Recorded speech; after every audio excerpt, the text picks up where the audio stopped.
we have convinced children that how they're doing in school is a measure of them, that they are constantly being judged, assessed, compared to others. Every year, the rate of suicide and the rate of admission into mental hospitals, emergency admissions for pediatric mental health emergencies, plummets. It goes way down every summer. School closes and the kids are Yes. doing better. School opens up and it gets worse again. School is a direct cause of anxiety and depression. Every study in which you ask children and teenagers what's stressing them out, the leading answer they give is school. 83% check school.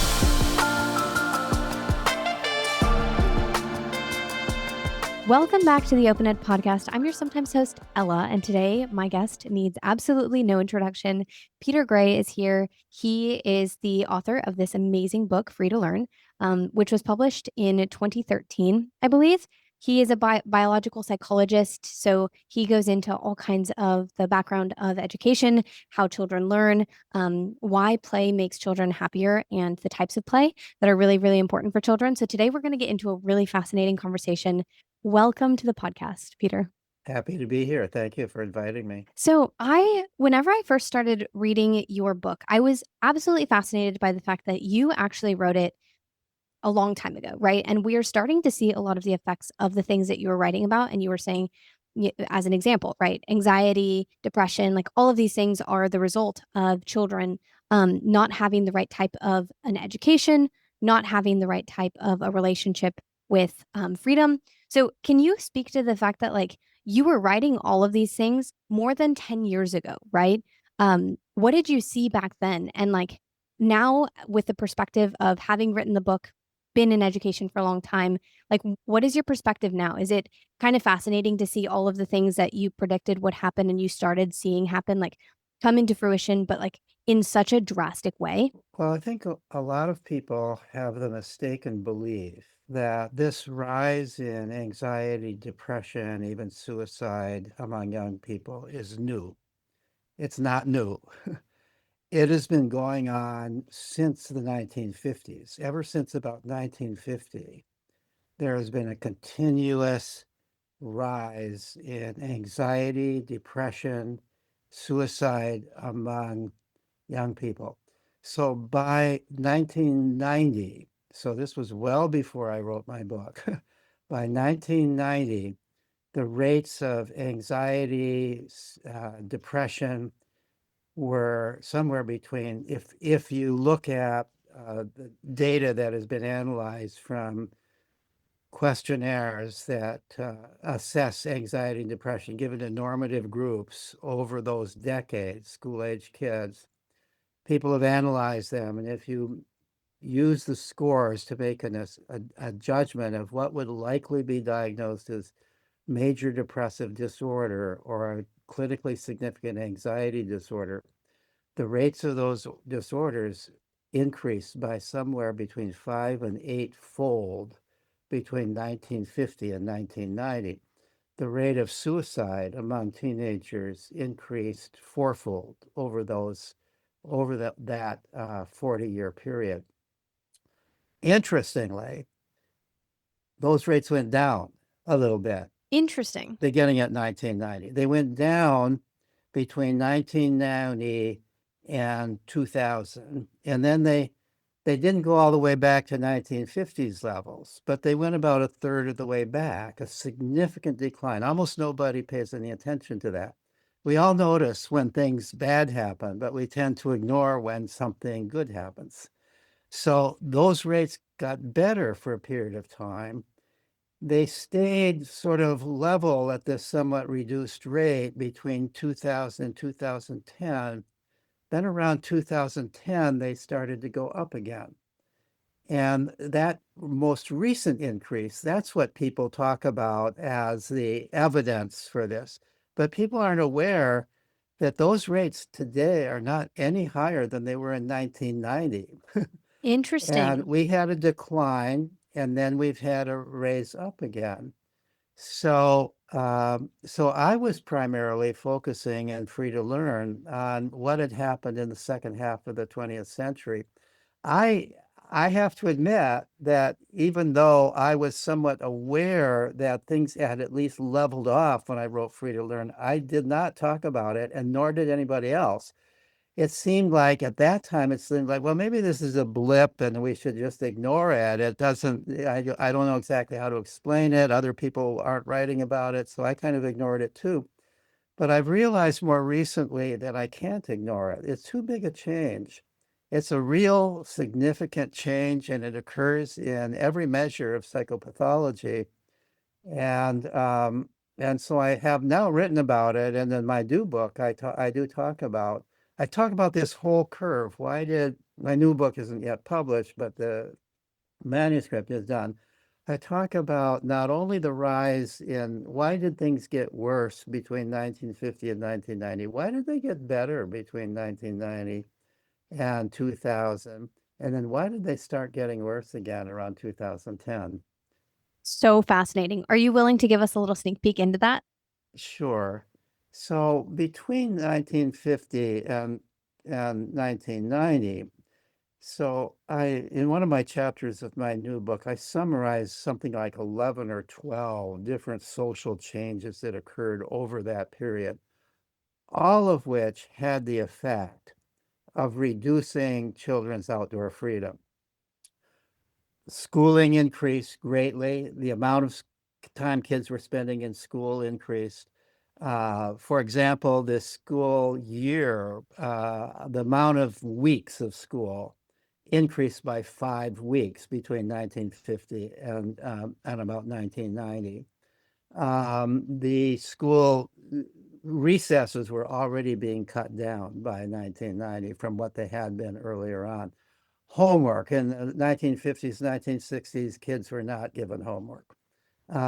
Maybe in the beginning in the 1960s to some degree they were, but in elementary school, there was no homework in the 1950s. Once in a while, a teacher might ask children to write a poem or a story at home, something fun. But kids did not walk back and forth between school and home carrying workbooks and homework, and parents weren't involved in homework. So when kids were out of school, at least for elementary school kids, they were free. In secondary schools, people had study hours, and for the most part, you could do your assignments during study hour. But there was some homework. There's no question there was some homework, even in the second half of the 20th century in high school, but not nearly as much. And school wasn't nearly as big a deal. The other thing that changed between over this period of time, some of the other things that changed. One of them was simply television that came into being, Mm, and most families got televisions in the 1950s. And by the 1960s, almost all families with kids had television, and television brought kids indoors. They, instead of staying outdoors after school to play until dinner time, kids came home to watch the Mickey Mouse Club on television. mm-hmm. And so that played a role. Sports. So, when I was a kid in the 1950s, what sports was, was that you would go out to the vacant lot or the street, depending on where you lived, or maybe a playground if was a playground in your neighborhood, and there'd be a bunch of other kids that would show up and you'd create your game. And this was real play. This was kids creating their own play. Beginning although Little League officially started in 1938 for baseball, it didn't really become a big thing until the 1960s. And then there was also adult-run leagues for all sorts of other sports, hockey, football, soccer, basketball, and so on. And parents seem to believe that this may be better for their kids than just going out and playing on their own. And so they would encourage kids to do that. Kids liked it too. Many of the kids did. But that meant that instead of just going out and making up their own game, which is real play, which is creative, in which you're learning how to solve problems, you're learning how to take control of your own life, you're in something that's basically like school. Mm-hmm. It's run by adults, and the kids are basically pawns in it. They're being told what to do. Their problems are being solved. They don't have to learn how to get along with one another because there's a coach taking care of all that for them. They don't have to figure out how to make up rules because there's an umpire who's got the Mm-hmm. rules there. So we replaced free play increasingly with adult-directed activities over this period. Families got smaller over this period, and as families got smaller and there were fewer kids outdoors to play, that also reduced the incentive to go out and play. As families had fewer kids and as houses got bigger, houses gradually became bigger. There was less incentive for parents to kick their kids out of the house.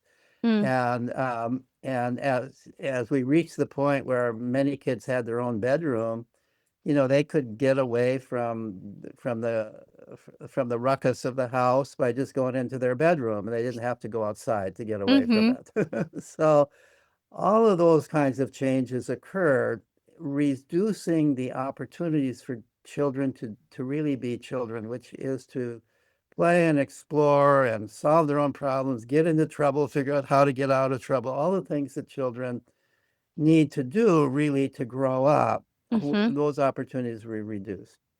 So then the question is, what happened beginning in the 1990 that made things better? And I've thought through every possibility, and there's only one answer that makes sense to me, and that is the development of the computer. By the Interesting. by What? the by the early 1990s, the majority of families that had teenagers had a computer. By the mid 1990s, not only did they have a computer, but they had an internet connection. We had pretty much taken away, already by 1990, we had pretty much taken away children's freedom to spend lots of time playing and exploring outdoors, hanging out with one another outdoors, away from adults. Away from adults is a key part of this because kids really, to be free to be kids, need to get away from adults. So we had pretty much taken that away by 1990. Now kids had a new way. Mm. They could do it on the computers. They could play computer games, and computer games are real play. Adults want to demonize them, but the truth of the matter is this is real play. And the kids enjoyed them. They're creative. Once you had an internet connection and they were multiplayer games, they were interactive. And so I went back and reviewed the research from those times, and the research is unequivocal. Those kids who were on computers and playing computer games, even if you control for background factors like socioeconomic category and so on, were doing better psychologically than those who weren't on computer games. So, and this is true for every age group. It's true for young kids as well as for teenagers. So the computer was kind of a saving grace. And the other thing to keep in mind is for households, for people who are as old as I am, who are old enough that you had a teenage kid in the Mm-hmm. house at that time, the teenagers were the ones who figured out how to use this stuff. Mm-hmm. And they became the computer experts. So they gained a new kind of level of respect and competence. You could walk into department stores in the 1990s, into the computer section of department stores, and who would be selling the computers, explaining them to middle-aged adults what you do with these contraptions? It would often be a teenager. So teenagers glommed onto this. It was, in some sense, the Wild West to explore. There was all kinds of new possibilities. This was exciting for teenagers, especially, but younger kids too, as they got into it. And so now they had a way of playing, exploring, interacting with one another. The early forms of what we now call social media, chat groups, and so on and Mm-hmm. so forth, this now became a way that kids could hang out with their friends. They could spend the time that they need with their friends, which they were not so much allowed to do outdoors or away from adults at that time.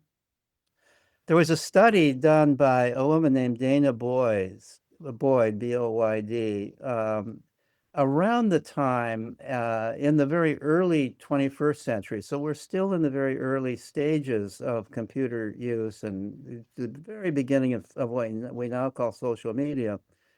And she crossed the country interviewing teenagers everywhere, several hundred teenagers, about why they're on social media so much. And the answer she got over and over and over again is this is the only way we can get together without adults in our face. And so she documented also that this was kind of saving grace at a time when many of them said, oh, we'd love to be able to get together in person, but there's various reasons why we can't. One is that even if I'm allowed out by my parents, my friends aren't all allowed out by my parents. Secondly, it's becoming harder and harder for us to find a place to be where we're tolerated, where teenagers are accepted as a group. We became a society kind of afraid of teenagers. We didn't like teenagers to gather together on street corners or in diners or or even in shopping malls as time went on, as they had in the past. So those things those things had happened, but now teenagers have this new way online of getting together. So I think that accounted for why things got better between 1990 and 2000, and they remained kind of better. This doesn't completely replace the value of getting together in person and outdoors. It's not as good as that, but it is better than not being able to get together at all, and better than not being able to play at all, much better. So that accounts for that change. And what accounted for things getting worse, beginning around 2010? Now, the story that a lot of people want to believe, which I do not believe, is that what accounted for getting worse is social media. That the iPhone became increasingly popular. Kids had smartphones. They were on smartphones a lot. And it's very tempting for adults to look at kids on smartphones and say, oh, they're addicted to it, Mm-hmm. or this is why they're not getting together in person is because they're spending all their time on smartphones, or they're involved in social comparison. They see how beautiful their friends have made themselves look. So they, Mm-hmm. by comparison, they feel bad. This whole story that has been around for a while is not supported by science. The scientific research does not support this story. There have been actually literally hundreds of studies looking at correlation between smartphone use, social media use, and mental health among young people, which all in all show no meaningful correlation. Some studies show a little bit of a positive effect of social media use and smartphone use on mental well-being. Some show a little bit of a negative effect. If you combine them all, they tend to cancel one another out.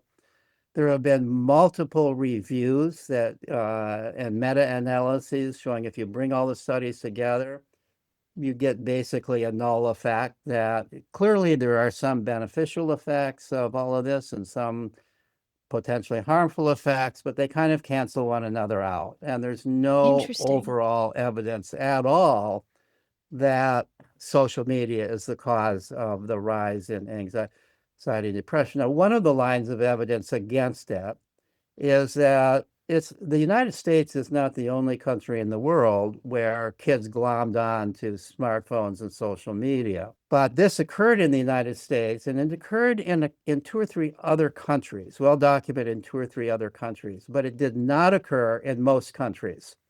Interesting. In all of the European Union, it did not occur.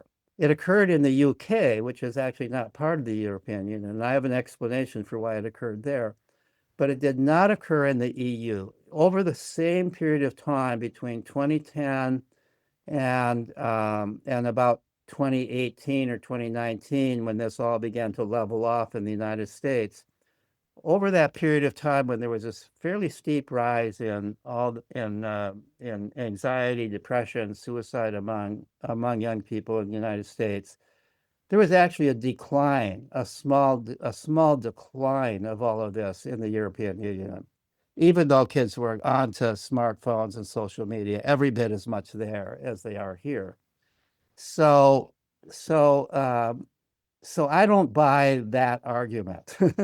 Interesting. I don't buy that argument, nor does anybody else who actually does research in this area. I don't do research in this area, but I'm good at reading research, and I've reviewed the studies that have been done. I talked to Jonathan Haidt before he published his book, and I said this does not fit with the actual science, What but did he say to that? he ignored me. And he went on, he instead of the people who really do the research are actually somewhat angry about this book because Interesting. he ignored them. He acted as if there had been no research done, and the only research was done that was the few studies that had been collected by his graduate student who he hired to collect studies that support his thesis. So it's a very cherry-picked set of studies. There have been numerous, there have actually been dozens of meta-analyses of that by people who do this research, and you won't find references to any of that in his book. And so Interesting. and so it was and so so people who aren't sophisticated about this read the book and they think, well, here's this scientist, a well-known Mm-hmm. scientist, a public intellectual, who's telling us that the science tells us that this is destroying our children's mental well-being, and we have movements to take smartphones away from kids for because of this. So this is a there's a long history of this, which I've written about on one of my Substacks, and there are actually books on this. A long history of what are called moral panics about children's choices of media. So, way back in the Victorian era, the moral panic was about what are called what in the UK were called penny dreadfuls, cheap novels, thrilling novels about murders and all this kind of stuff that were available cheap enough. You could buy them and presumably for a penny in England, and they were called dime novels in the United States because you could buy them for a dime here. And kids were glomming onto this. They were even learning how to read by reading these things. And the adults thought this was terrible, that this was leading that this was a moral corruption of the young because they were reading about all this stuff. So we went through that era. Later on, it was movies. When movies became motion pictures became available, there were serious panics about the corruption of the youth watching these movies that had, romance and murders and so on in them, and depicted a glamorous life that was, this was during the Depression period in the United States. So, of course, people wanted to dream about a more glamorous life, teenagers included. There were books written about how terrible this was for kids. And then, so we've gone through this, but then it was comic books a little bit Mm-hmm. later on. Then it became computer games. We're pretty much over that now. And then it became social media. So this is a log chain. Whenever the kids glom on to something new, we think this is going to, in some sense, be the destruction of this next generation of people. And the adults sort of get on a bandwagon to try to ban it, to take it away from kids. But then by the time that those kids who are doing this, by the time they become adults, then it becomes an accepted part of everybody's That's understanding, interesting. and the panic is over.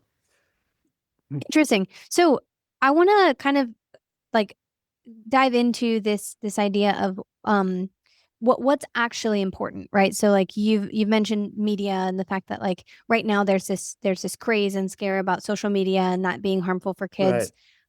But your book talks a lot about the things that are necessary to make our children happier, more self-reliant, and better students for life. And I think you have a right, very interesting perspective as well because as a biological psychologist, you're very focused on evolution, right? Like the purpose of evolution is building humans that can learn and adapt and grow and like continue forward and progress. And something interesting about the industrialized school system is that it is not helping kids progress or build those skills to progress or adapt or grow or make decisions for themselves. It's much more creating children that can operate inside of an existing model, right? Right. And you've pointed a lot to the fact that that is something that creates anxiety and depression, and like maybe we have it a slightly wrong. Like we're pointing the finger at social media. We used to point the finger at movies. We used to point the finger at certain books, and like maybe that's not the culprit. And I'm curious from your perspective, like what is the most important thing? So if a parent has decided like I really care about my kids flourishing as an adult, right? You also have talked about the fact that as parents we've gotten into this mindset of resume building for children, right? And like and that as a pervasive mindset that we need to make sure that they have the best opportunities and that they are extremely accomplished by the time that they go off to college, and that all these things. What is the most important like first building block for parents? Okay. So children really the let me back up just a little bit. For sure. The purpose of childhood, the purpose for all mammals, really, of the juvenile period is to become increasingly independent. So mammals, and this is especially true for human beings, are born dependent on their parents. They can't just run off and be Mm-hmm. themselves. They're absolutely dependent on their parents. From the beginning, totally dependent. But the purpose of the extended childhood has become to increasingly independent. Children need time to do things by themselves, to interact with other children away from adults so they learn how to get along with peers without an adult governing them.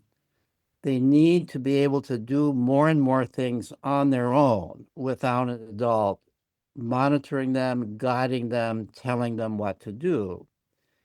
So over time, in modern times, really, and I'm speaking really over time ever since the 1950s, we have been increasingly taking those freedoms away from children.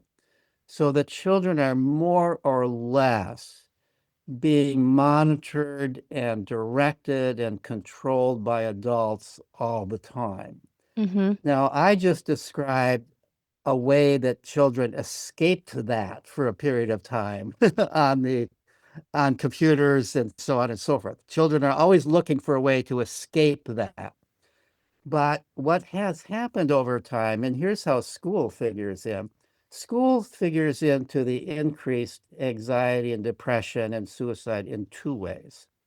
One way is it takes so much of children's time that they don't have time to just daydream, figure out what they want to do, hang out with other kids, play, explore, discover who they are. They're spending so much time doing what adults are telling them to do, not just in school, but also in adult directed sports and other kinds of things that are adult directed. They're spending so much time doing what adults are telling them to do that they don't have time to just figure out what they honestly really like to do. You need lots of time to play and explore and discover what you like to do, to discover who you are, to learn how to solve your own problems. So part of it is school. As we devote more and more time to school, we're taking more and more time away from children's opportunity to be children. But the other thing that happens with school is it has become over time ever more an immediate source of distress to children. Mm-hmm. We have convinced children that how they're doing in school is a measure of them, that they are constantly being judged, they're constantly being assessed, they're being compared to others, they're being made to feel like if I am a failure at school, I'm a failure as a human being. Mm-hmm. And it's no surprise that every year, this has been true for a long time, every year, the rate of suicide and the rate of admission into mental hospitals, emergency admissions for pediatric mental health emergencies plummets. It goes way down every summer. School closes and the kids are Yes. doing better. School opens up and it gets worse again. It even plummeted during the COVID lockdown. Suicides, anxiety, depression, mental health admissions all went down. They didn't go back up again. Even when schools opened online, they didn't go back up again until school opened up in person. Mm-hmm. School is a direct cause of anxiety and depression. I said before that there are some countries that, like the United States, also showed an increase in anxiety, depression, and suicide, one of them being the UK. And they are countries which, like the United States, underwent a major so-called reform in education. In our country, it was Common Core, which initiated a so-called common curriculum that limited what teachers could do in the classroom by Mm-hmm. way of accommodating the children's real needs. And there's no question but what school became far more anxiety provoking as a result of Common Core than it had been before. It was already anxiety provoking, but it became more anxiety provoking after Common Core. I'm convinced that it's the initiation of Common Core that led to that spike of Interesting. anxiety, depression, suicide that began around 2010. That's when Common Core began.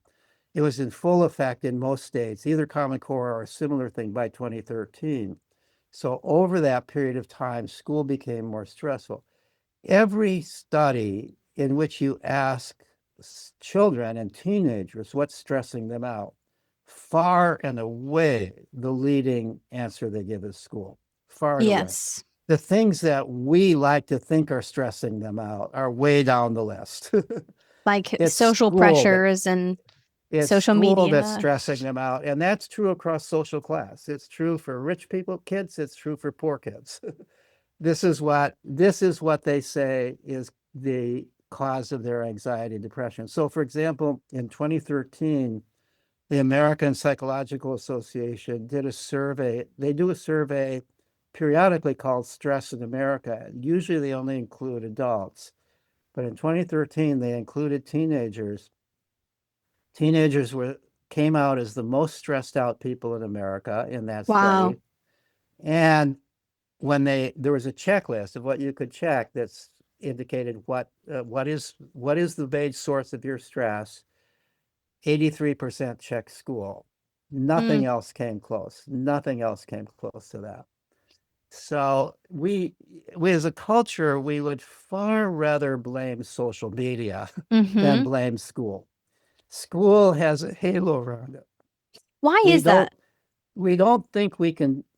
Well, that's a really good question. And why is it that it does? I think that there are a number of reasons. One is that historically, we have had school now for several generations. So almost all of us went to school. Our parents went to Mm-hmm. school, probably our grandparents went to school. It has been part of the cultural myth all along Mm-hmm. that school is essential for growing up. We also know that, historically and even today, people who drop out of school, we call them the people who are dropouts of school, don't do well in the world. Mm-hmm. They're more likely to become homeless. They're more likely to be involved in crime or to be involved. So we tend to look at that and we tend to say, well, school must be saving people, and there's a certain sense in which that's true. You can't just put people out on the street and expect that they're going to be fine. That's the typical dropout. But what I've shown in my research is if instead of dropping out, you are sort of dropping up, you are leaving school for something different from school, but still is something that you see as positive, which is self-directed education. Whether it's in a school for self-directed education where children can follow their own interests and be supported for following their own interests, or in homeschooling by a method that in which children are in charge of their own curriculum, we see that children do far better in those situations. But that's relatively new, and most people have not come to understand it yet at or this point. encountered it. More and more people are, however. It's beginning to happen. I find it interesting the phrase you use, cultural myth, because I actually think that that is a huge concept. Like there's this almost like a tendency, right, to believe that it was always that way because for a couple generations it's been that way. Um, and so Right. like we have a really hard time questioning the way that school is and the way that we've done it and the way that we structure it and all these things because it just seems like it is so obvious. Why would that be the thing that's wrong, right? Um, I'm curious your thought on I know that there's a difference between like putting kids, for example, into a ton of experiences like a piano class, a math class, a science class, and even in sort of like a self-directed education, right? There are ways that people are building self-directed education, quote unquote, but they're still instead of allowing their kid to play on the piano as free play, right? They're putting them into a class, and that's how they're packing their schedule, right? What's the difference there? And like, how as a parent do you determine what should be, if anything, structured versus what should be free play as a thing that the kid leads? Right. I will address that question. Let me just say one more thing I Okay, wanted to love. say about school, and that is that one of the things that has happened, the changes in school, certainly from the 1950s until now, have been gradual over Mm-hmm. time. So we've gradually added more days to school. We've gradually added more homework. We've gradually increased the test. We've gradually taken away recess, reduced recess. All these changes are gradual. So parents don't see them as big changes. It's not what my kids are doing, they would say is not all that much different from what I did. This is what society is. This is so if you had back in the 1950s, if somebody had proposed, okay, so we're going to change schools, so we're going to Mm-hmm. instead of having 2 hours outdoors every day, an hour of recess, a half hour of an hour of lunch period to play outdoors, half an hour of recess in the middle of the morning, half in the afternoon. You suddenly said, we're going to only have 15 minutes of recess. Mm-hmm. Nobody would have allowed that. Mm-hmm. You can't do that to kids, people would say.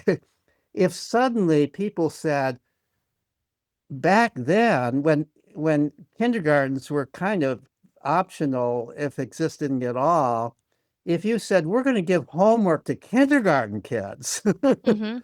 people would have said that's crazy. These were just little children. The purpose Mm-hmm. of kindergarten is to learn how to get along with other children, to hear stories, to play games. It's not to be that we shouldn't be sitting them down with worksheets at 5 years old. And then if somebody said, well, what about 4-year-olds in preschool as we're doing now? People would just thought you're crazy. That's So we have made these changes gradually over time, and people have accepted it as normal because it's been so gradual. But if somebody had proposed those changes, suddenly there would have been a rebellion about it. that is so So funny and that's true. so that's what I wanted to say about that. But so the question that you were just asking now, so a lot of the problem is exactly that we have. I think part of the problem right now is that so many parents are obsessed about their not only about their child going to college, but the idea that their child should go to a fancy college, to an elite college. I don't know why parents want to pay the most they can possibly pay for college. Why, why don't they just want them to go to the local community college or the state college? It's just as good. But anyway, that's a sub.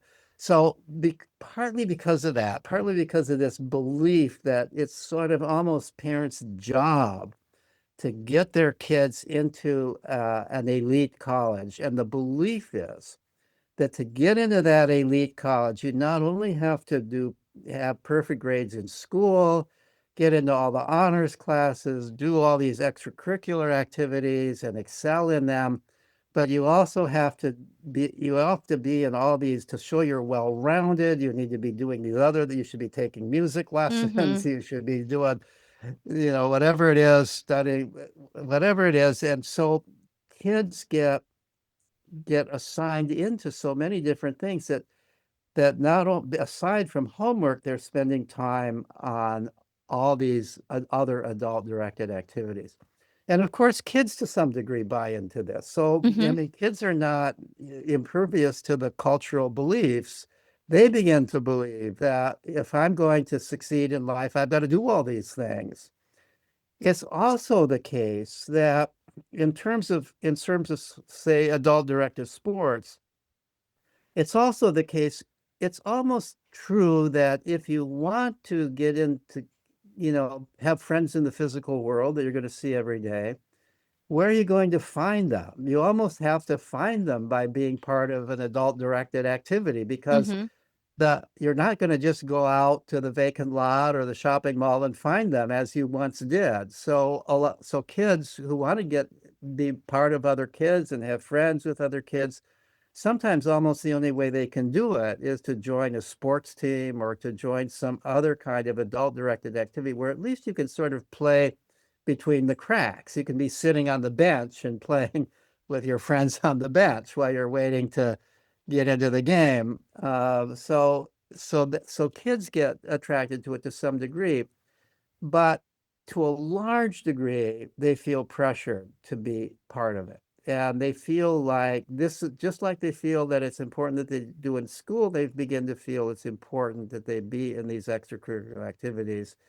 And adults are encouraging them to do it and in either subtly or even unsubtly pressuring them to do it. The result is that kids are in far more scheduled adult activities than they Mhm. should be in, and they don't have time to do things themselves.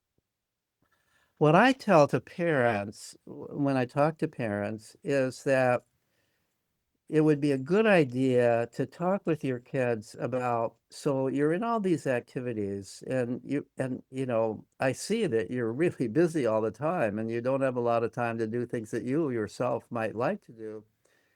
Are there some of these things that you feel you could give up? And if adults took that approach, I think there's a chance that most kids would say, oh yeah, I'm really not into competitive swimming. I could give that one up, or I could, or those music lessons. I know you would really like me to learn the piano, but I'm not all that into it, to tell you the truth. And so I think if you could have an honest discussion with your child, you might find that your child really isn't so interested as you might think they are, or even as they might pretend they are, if you could have an honest discussion about it. The other thing I suggest is one way to tell what your child really cares about and doesn't care about is to make them responsible Mhm. for remembering when they have to go to this event. Mhm. If you have to remind them, then chances are they're not really that interested. If they're really interested, they'll remember. So one way to do it is to say to your kids, so I'm not going to take responsibility to be your calendar and your reminder. That's not my job. That's your job. And if it's true that I have to drive you there because there's no way you can get there by yourself, I'm willing to do that. But you've got to remind me when it is, rather than the other way around. And that's one way to see how interested they actually are in it. Because if they really are interested, they'll put it on their calendar, they'll remember it, they'll remind you as the parent that this is coming up, and would you please take them to it if they can't get there on their own. The Mhm. other thing I think parents should be doing is encouraging their children to get there on their own in any way that they can, whether by public transportation, walking, bicycling. This is part of growing up, is being able to have independent mobility outdoors, and that's something that has largely been lost in our culture. I mean, kids always, even kindergarten kids, used to walk to school, and nowadays, even teenagers are not walking to school. So Mm-hmm. they ought to be walking to school, or bicycling to school if it's too far to walk, or taking public transportation if there's not a school bus and it's that far away. The idea that parents have to drive their kids to school, I see schools around here and all these cars are lined up spewing fumes into the atmosphere. They're wasting a huge amount of time. They're polluting the atmosphere. And meanwhile, the kids could be getting fresh air and exercise just walking home. And most of them live close enough to walk home by any reasonable stretch. They That could is so walk home, interesting. certainly bicycle home. So we're not doing anybody a favor by driving them everywhere. So these are some of the things that I think parents could be doing much more of to give their children more opportunity to be outdoors and do things on their own. Yeah, this is so fascinating. What do you believe that the role of a parent is, and then how does that evolve as they get older? Because I know that in the work that you've done, you've showcased a lot of different cultures and how different cultures give responsibility to younger and younger children. And they do actually see that younger children are capable, they are independent, they can make choices. What do you see, especially in our modern society? What is the role of a parent, and like how does that evolve? Because it's a lot easier to ask your kid, what do you want to be involved in when they are, say, 10 as opposed to when they're 3? That's right. Well, so first of all, I would say that the role of parents in children's lives should decline with every year that the child grows older. There's no question but what an infant needs a lot of attention and needs a lot of parental involvement. There's no question about that. By the time a child is 4, the child is capable of a lot more independence already by the time of 4. Already by the time of 2, the child wants to do more things by themselves and can do more things by themselves, but they still need to be watched. 2-year-olds and 3-year-olds, I would not send them out to run errands by themselves but 4-year-olds can do it. I did it at 4. I when I was 4 years old, I lived with my mother and grandmother. My mother was a single parent, single mom at that time.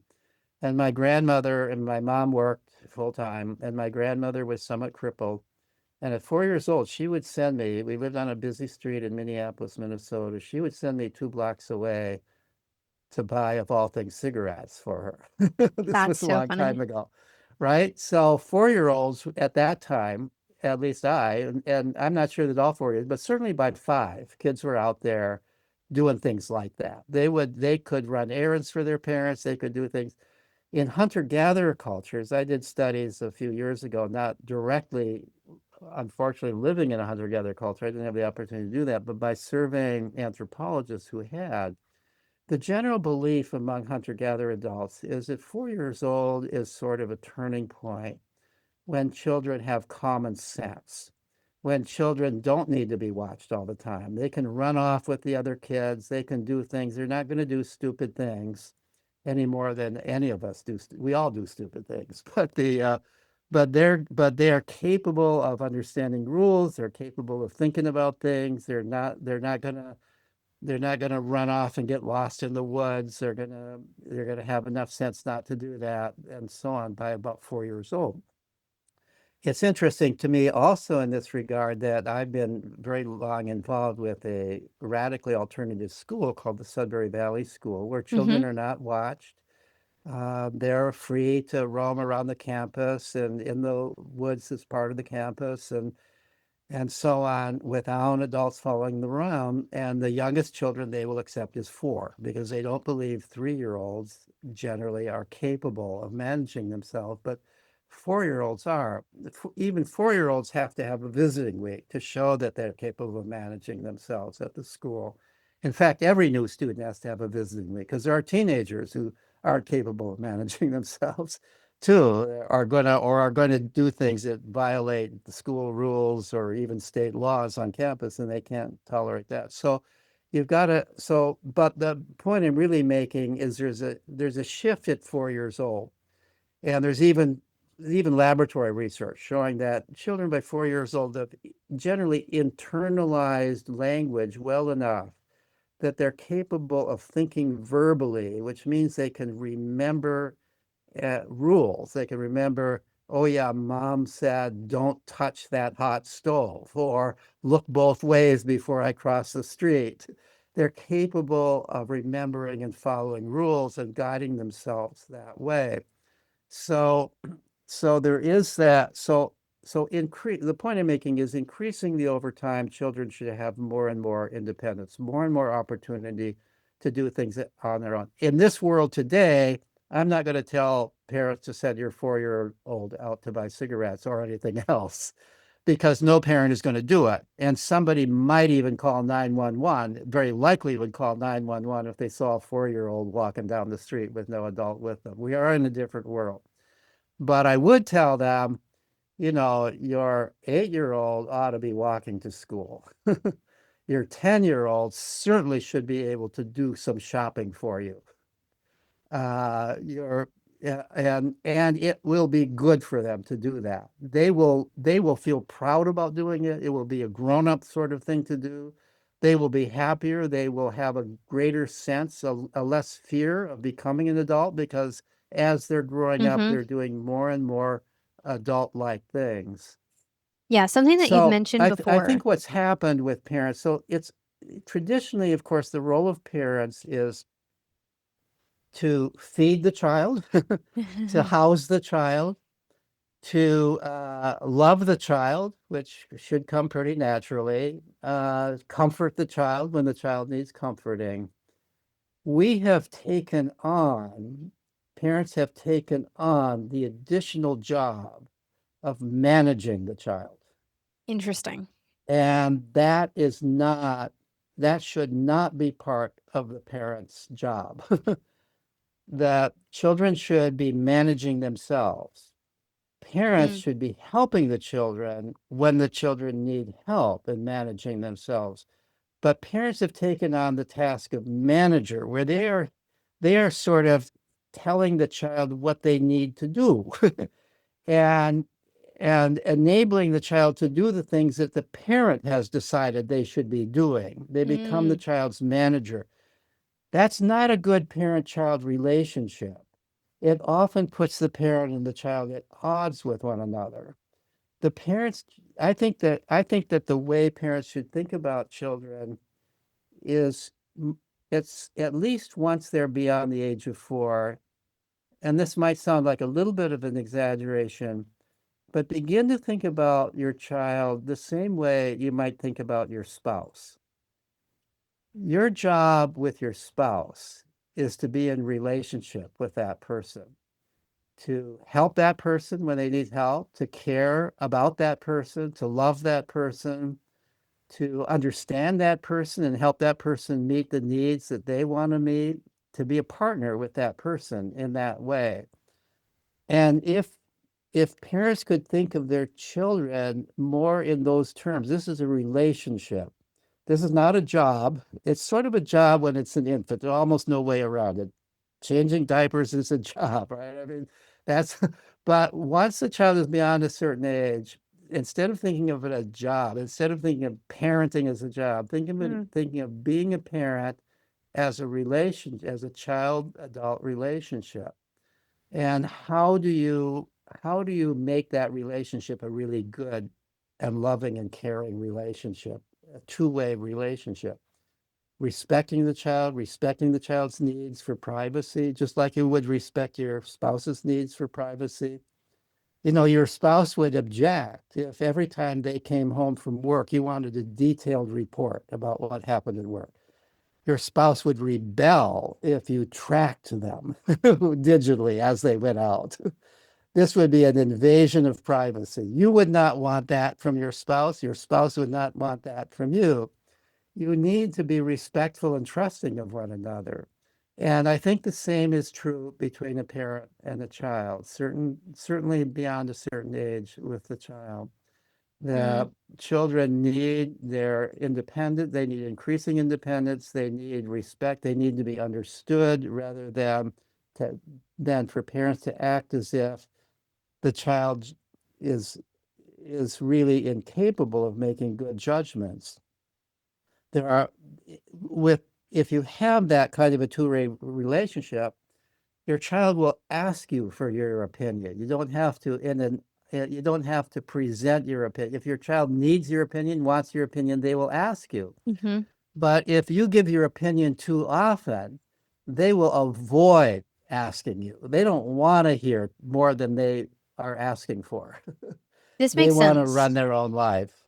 Yeah, this makes a lot of sense, and I think it ties back to what you were saying earlier about like the ego that is tied up with parenting and also like university and getting into elite colleges. It's like this fear of failure, so you're going to manage so tightly to make sure that they are successful, quote unquote, by somebody else's Right, standards.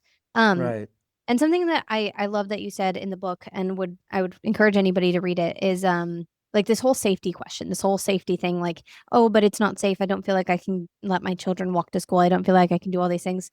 There are a lot of like very practical solutions. So something that you said as an example is like make sure you choose your neighborhood wisely. Like if you can, like make sure that, you know, you have chosen a place where you can make these decisions to allow your kid to have freedom or go and meet your neighbors. And like how can you build a world where you are not as afraid of it so that you actually can give your kids these very necessary things um, to do and to build independence. My last question for you, and again, I'd encourage anybody to read the book. And whenever your new book comes out, we would love to share it um, with our whole audience and everybody that reads the newsletter and all that stuff. But what is your perspective on personalities? So, like we've talked about the Sudbury Valley School, we've talked about like different types of self-directed learning, and I have chatted with a lot of people who philosophically completely agree with the fact that it would be amazing if all kids were self-directed and took control of their learning. But like they have had kids where they have gone so unstructured that it's actually been negative for the kid because the kid needs more structure. Like the kid's personality needs more structure.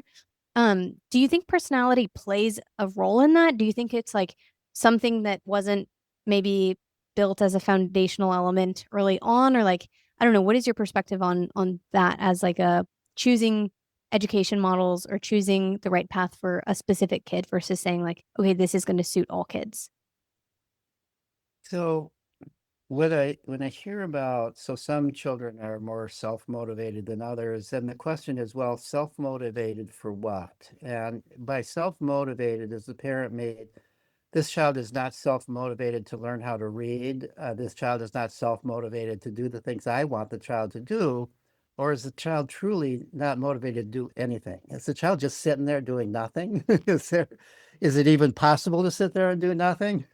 Have you ever seen a truly self-motivated 3-year-old or 4-year-old that's not self-motivated? You know, they're all self-motivated. They're always doing things. Watch any baby. They're always doing things. They're curious, they're playful, they're trying to figure out the world. So so I think that when we talk about the non-self-motivated child, I think there's two things that could be referring to.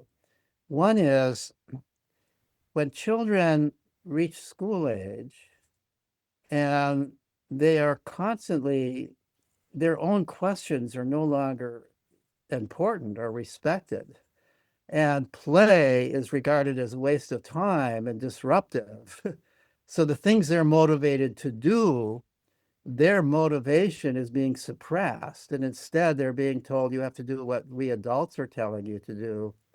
I think you can, at least for some people, you can kind of quash the self-motivation. You know, curiosity and playfulness can kind of be quashed by too much suppression of it, too many times telling you that's a waste of time. We don't have time for that. This is what the lesson is. So I think that we kind of can create people who don't trust their own ability to make decisions about what to do. The other thing that relates to self motivation is the as I said before, self-motivated for what? Hmm. And I think that if one wants to take the educational track that I advocate in the book Free to Learn and that I've been involved in studying and have done further studies of since, one has to be very trustful of children. That if your child isn't reading at 5 or 6 or 7 or even 8 years old, you have to trust that eventually your child will learn to read. I have never seen a child in self-directed education who hasn't learned to read. They all learn to read, but they learn to read at different times. They're not all motivated to read at age 6 or 7 or 8. Some kids are motivated to be out climbing trees then. Some kids are motivated to be creating art or music then. It doesn't involve reading.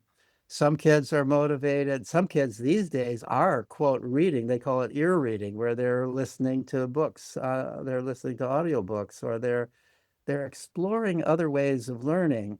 And so sometimes what people mean by not self-motivated is they're not self-motivated to learn the stuff that they would be being taught in school if they were in school. And so I think that that's the thing that one has to, if one wants to take a self, you know, uh, allow your child into a self-directed journey for education, you have to be trustful. You have to believe the data from many studies now that children will eventually learn the things that are important for them to learn to live a meaningful and satisfying life. That's the and every I really don't I really, it would be interesting for people who believe that somebody's not self-motivated to define exactly what it is that they mean by not self-motivated. That's very And interesting. the other thing in terms of structure, people talk about structure. Structure, of course, is important for all of us, but society creates structures. Sudbury Valley School, which is a school for self-directed education, is not lacking in structure. Hmm. So, for example, there are lots of rules at that school. The rules are all made democratically by the Democratic School Meeting. And so there are rules that none of the rules have to do with learning. The rules have to do with just rules of behavior, things you can and cannot do on campus. And there's a lot of rules. So this is not anarchy. This is rule by law, but democratically created law at the school. So there's that kind of structure involved, that there's limits on on what you're allowed to do. You can't do things that harm other people. You can't litter without picking up your litter. You can't take something out without putting it away. You certainly can't break state laws by using illicit drugs or alcohol on campus. There are all kinds of rules like that. So it's not anarchy. And the other thing is that when children are playing, play is always structured. People talk about unstructured play, but there's no such thing as unstructured play. When children are playing, they are playing at something. And that at implies structure. They're building a sandcastle. That's a structured activity. They're having a play fight. That's a structured activity. You're pretending to fight without really hurting one another. Whatever children are playing at is structured. And when they play, the way children learn how to structure their activities is by playing at by playing in a way that requires structure, and all play requires structure. And in Mm. social play, you have to agree on the structure of what you're playing. Hmm. We're playing that we're going to the ball at the king's castle, and you're creating the structure in your head of what you're going to be now acting out. This is very fascinating. So I'm gonna hit you with a couple rapid fire questions to close us out. Um, I'm very fascinated. Everything that you've been saying, I've been like nodding along to. It's very aligned with all the research that you shared, and was very fascinating to hear about your new book. I cannot wait to read it. Um, How would you recommend people look into more research about self-directed paths? Because I think a very common experience is, um, we all went through the experience of here are the important subjects to learn. I'm going to teach my kids that these are also the important subjects to learn, and that the mentality that your kid's going to learn what is valuable for them to learn. Period.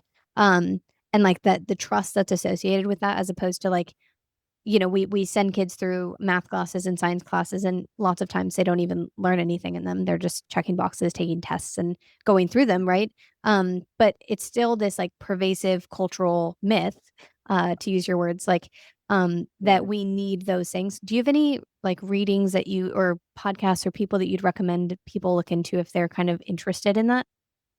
Well, so um, one of the things that I have written about on my Substack and in my blog, but reviewing other people's research as well as my own research, is that I think what parents worry about if their children aren't learning kind of on the school schedule and learning school things, I think the primary thing they're worried about is that they won't be able to go to college.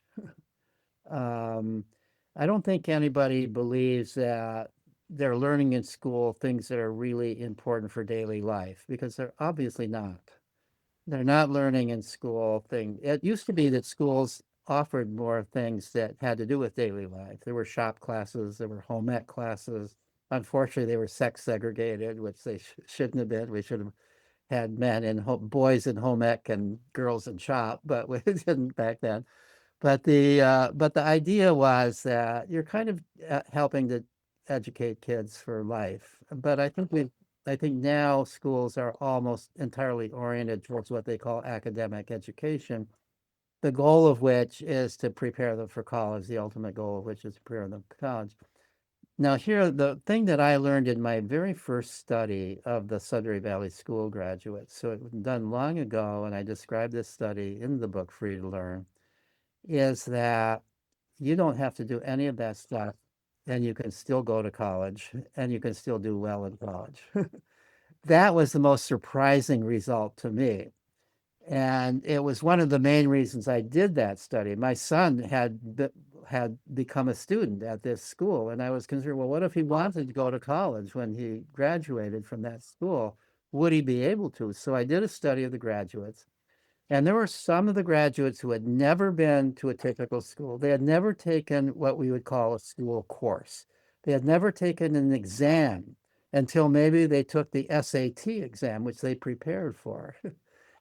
And then they went on to college. They got into college and they did well in college once they were there. As a college professor, it doesn't honestly surprise me that they can do well once they're there.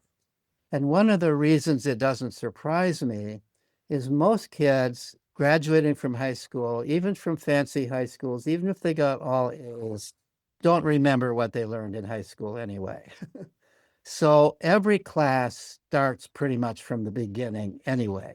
So the Mm, introductory biology class does not assume that you remember any biology from high school biology. They start from the beginning. Maybe go at a higher level or a faster pace than high school would have been, a more intellectual develop, but they don't assume that you know anything. If they do assume that you might know something, it's easy. And I learned this from the kids who had gone on, who had not taken previous courses. It's easy to catch up. So this term, so the professor used the term meiosis. So I don't know what meiosis means. So I look it up. Now I know what meiosis means, right? So, and in this day and age, it's all the easier. You can be sitting there mm-hmm. in class and take out your smartphone and look it up. Ah, okay. So I haven't even fallen behind in this lecture. I understand entirely what meiosis means. There you So go. kids who have learned to take responsibility for their learning are a big advantage in college. And the kids who have been involved, taken responsibility for their learning throughout in self-directed, are really at an advantage in college because they do take responsibility. And they're in college for a good reason. They're not in college because their parents have forced them to go to college. They're in college or not because they think everybody has to go to college. They're in college for a real reason, and they want to get the most out of it because they've decided themselves to go. And that makes a huge difference. So I think that one of the things that I've sometimes emphasized in talks is what the research shows. First of all, this is not entirely true in other parts of the world, but it is definitely true in the United States. Anybody can go to college. Anybody. There are colleges who will take you. And it doesn't matter that much what college you go to. One of the things that sometimes happens with some kids who are graduates of self-directed education is they go first to a community college, a 2-year college, and that 2-year they'll take anybody, low tuition, some places free tuition. You go there, you take some courses there, and you use that transcript to go on to a 4-year college if that's what you want to do. Anybody can do that. Mm-hmm. And that's a reasonable step.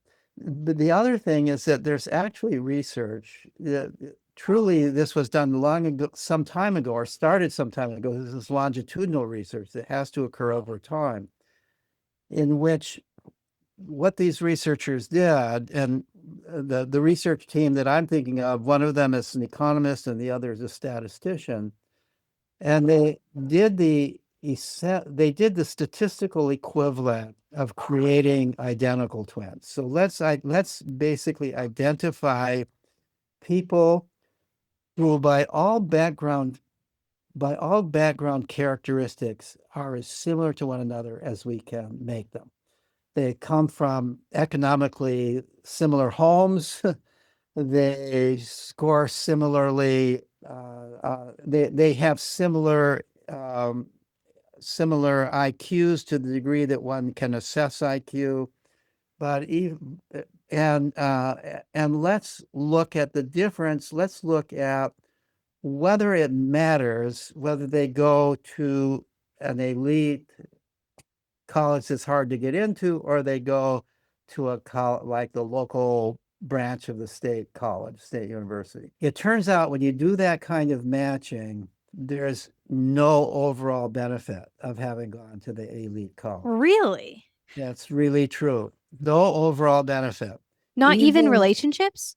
even by by the measure of how much money you're making at age 40, which is a common index. Wow. Even by that, certainly not by relationships. Certainly not that. I mean, you are as likely to make friends, maybe more likely to make friends in the less stressful, less elite college than. But so there are advantages and disadvantages to the elite college, and I think the reason that there's no difference is that the advantages and disadvantages tend to cancel one another out. That's my Ah. interpretation of it. So you go to the elite college, and you are more likely to make connections with other kids who come from wealthy Mm-hmm. families who may be able to connect you to their parents and their parents' businesses. Mm-hmm. You are more likely to find recruiters looking for you to recruit you into their law firm or Mm-hmm. whatever, or if this is more true for graduate students than undergraduates, but you're more likely to have that. So you have those benefits. On the other hand, you go to the less elite college, and you have the benefit of what researchers call the big fish in the little pond effect. You stand out. There you go. If you are the kind of person who could have gotten into a more elite college but didn't, you stand out in this other college as a really top student, and the professors notice that. And especially if it's a college that doesn't have graduate students, you get invited to work with the professors, you get invited to collaborate with them, you get almost treated like a graduate student. Those professors are going to write great reviews for you. You would have been just one of the run of the mill at the fancy college, but here you are, you're kind of a star at this college.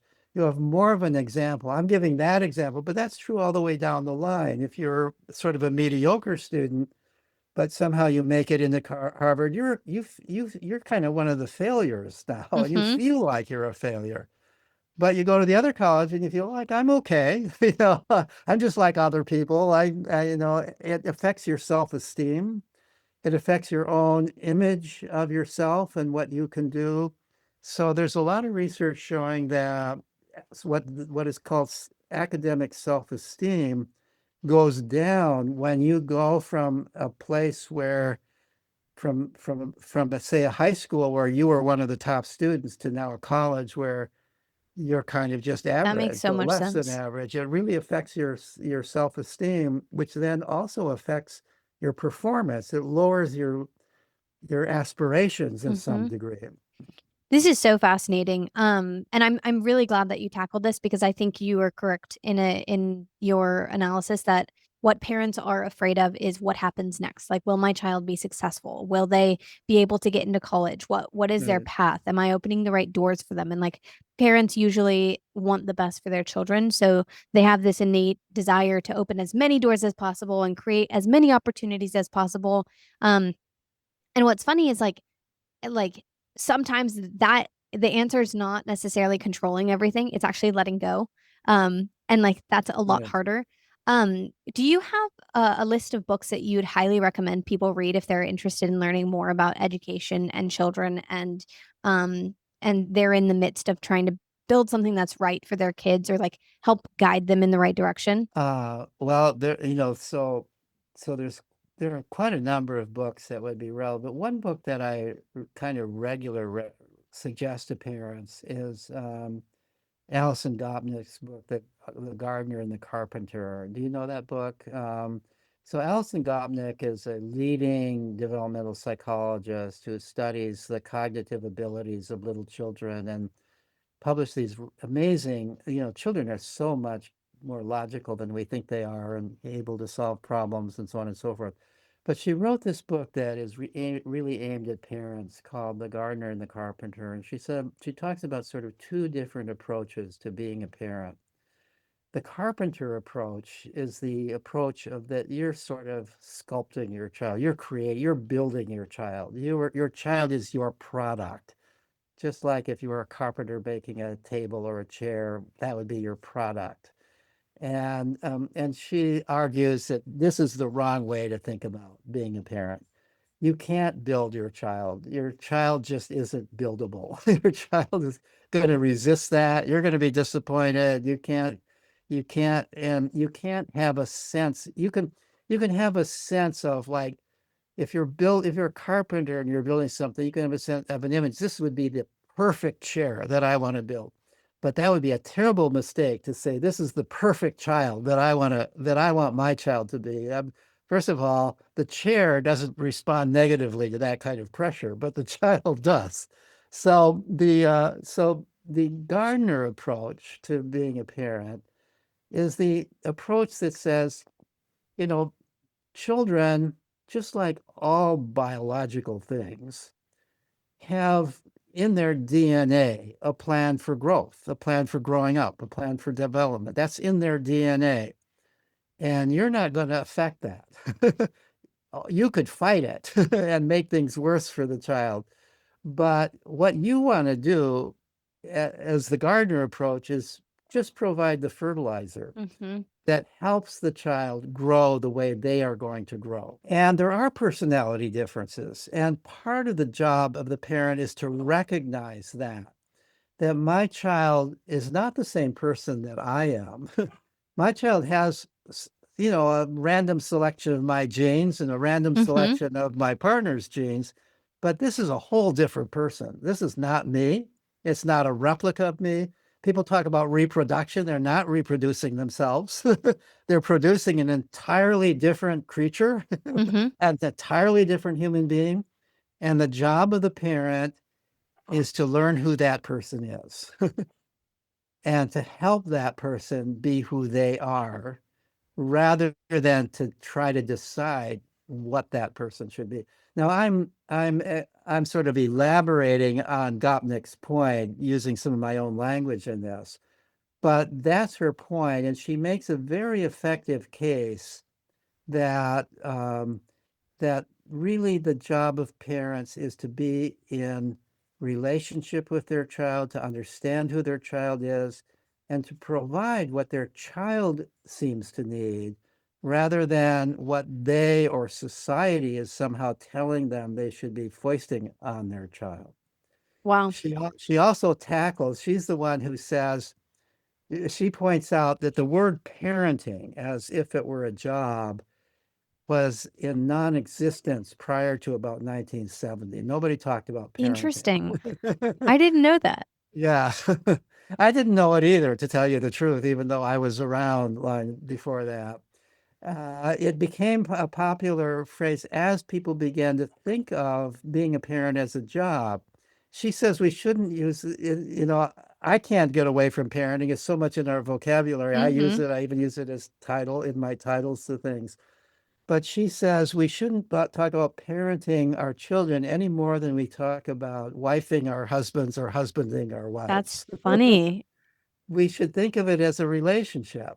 And she's very effective, I think, in talking about that. And she's coming as one of the top researchers, academic researchers in child development to talk to parents. There's another book which I maybe you know the title of it. I'm having difficulty right at this moment thinking of the name of the author. The title is something like How to Raise an Adult. And do you know this book? And I think so.